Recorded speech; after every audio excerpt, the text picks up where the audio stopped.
विशालकाय मकड़ी, छोटू जादूगर और उसका इंसानी कुत्ता। भाग एक, जंगल का अभिशाप। गहरे जंगल के बीच में एक अजीबोगरीब घटना हो रही थी। पेड़ों की पत्तियां और रातों रात सूख रही थीं और जानवर रहस्यमय तरीके से गायब होने लगे थे। सबसे बड़ी बात यह कि जंगल में अब विशालकाय मकड़ियों के जाले दिखाई देने लगे थे, जो किसी सामान्य मकड़ी के जाले नहीं लगते थे। विशाल नाम की एक बहादुर चींटी, जो अपने पूरे चींटी समुदाय की रक्षा करती थी, ने इस रहस्य को सुलझाने का फैसला किया। एक सुबह जब वह अपने दोस्तों के साथ भोजन की तलाश में निकली, तो उसने देखा कि एक विशालकाय मकड़ी उनके रास्ते में खड़ी है। यह कोई साधारण मकड़ी नहीं थी। इसके आठों पैर लोहे की तरह मजबूत थे और इसकी आंखें अंधेरे में चमकती थीं। भाग 2, मकड़ी रानी का साम्राज्य। मकड़ी ने खुद को मकड़ी रानी के नाम से पुकारा और चींटियों को डराने लगी। मैं इस जंगल की नई रानी हूं, सभी जीव मेरी सेवा करेंगे। विशाल ने बहादुरी से जवाब दिया, हम किसी की गुलामी नहीं करेंगे। इस पर मकड़ी रानी ने गुस्से में अपना जाल फेंका और विशाल समेत कई चींटियों को फंसा लिया। जाल इतना चिपचिपा था कि कोई भी उससे निकल नहीं सकता था। मकड़ी रानी ने घोषणा की, कल सुबह मैं तुम सबको अपना भोजन बना दूंगी। भाग 3, छोटू जादूगर का आगमन। उसी रात जंगल से गुजर रहा था छोटू, एक गरीब परिवार का बच्चा जो अपने जादू के करतबों से लोगों का मनोरंजन करता था। उसके साथ था उसका वफादार कुत्ता रॉकी, जिसमें इंसानों जैसी समझ थी। रॉकी ने चींटियों की मदद के लिए छोटू को जगाया। भैया, उधर देखो, किसी ने चींटियों को फंसा लिया है। छोटू ने तुरंत अपने जादू के सामान निकाले और चींटियों को बचाने की योजना बनाई। भाग 4, जादू और चालाकी का खेल। छोटू ने सबसे पहले अपने जादुई लट्टू से मकड़ी रानी का ध्यान भटकाया। लट्टू के घूमने से निकलने वाली रोशनी ने मकड़ी को चकाचौंध कर दिया।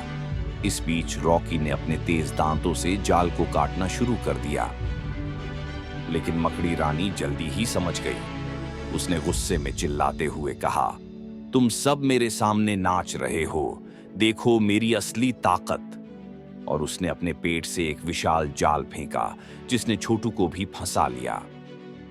भाग 5, विशाल की चालाक योजना। विशाल ने देखा कि मकड़ी रानी का एकमात्र कमजोर स्थान उसकी पीठ पर है। उसने रॉकी को इशारे से समझाया कि क्या करना है। रॉकी ने तुरंत जोर से भौंकना शुरू कर दिया, जिससे मकड़ी का ध्यान भटक गया। इसी बीच विशाल और उसकी चींटी सेना ने मकड़ी के पैरों पर चढ़ना शुरू कर दिया। वे इतने हल्के थे कि मकड़ी को पता भी नहीं चला। जब सारी चींटियां मकड़ी की पीठ पर पहुंच गईं, तो उन्होंने एक साथ काटना शुरू कर दिया। भाग 6, अंतिम संघर्ष। मकड़ी रानी दर्द से चिल्लाई, अरे ये क्या हो रहा है। वह इधर उधर भागने लगी, लेकिन चींटियां उससे चिपकी रहीं। छोटू ने इस मौके का फायदा उठाया और अपने जादुई रुमाल से खुद को आजाद कर लिया। फिर उसने अपनी जादू की छड़ी से एक विशाल फूल पैदा किया, जिसकी खुशबू से मकड़ी रानी चकरा गई। रॉकी ने आखिरी वार किया और मकड़ी रानी गिर पड़ी। भाग 7, जंगल की मुक्ति। मकड़ी रानी के गिरते ही जंगल का अभिशाप टूट गया। सारे फंसे हुए जानवर आजाद हो गए।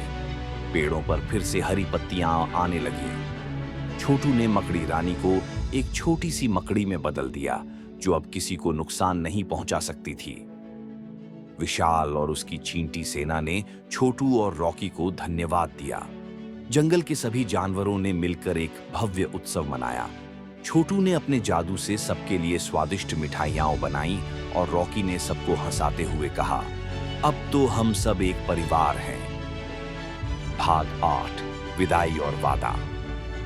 अगली सुबह जब छोटू और रॉकी जंगल से जाने लगे, तो विशाल ने उन्हें एक विशेष उपहार दिया, चींटियों द्वारा बनाया गया एक सोने का ताबीज। इसे हमेशा अपने पास रखना, विशाल ने कहा। जब भी तुम्हें मदद की जरूरत होगी, हम तुम्हारे पास आ जाएंगे। रॉकी ने पूछा, क्या हम फिर कभी इस जंगल में आएंगे? छोटू ने मुस्कुराते हुए जवाब दिया, जरूर आएंगे, क्योंकि अब ये हमारा भी घर है। कैसी लगी आपको यह रोमांचक कहानी? अगर आपको छोटू जादूगर, रॉकी और विशाल की यह जंगल यात्रा पसंद आई हो तो लाइक जरूर करें, शेयर करें अपने दोस्तों के साथ, सब्सक्राइब करें हमारे चैनल को। कमेंट में बताइए, अगर आपको छोटू जैसा जादू मिले तो आप सबसे पहला क्या जादू करेंगे।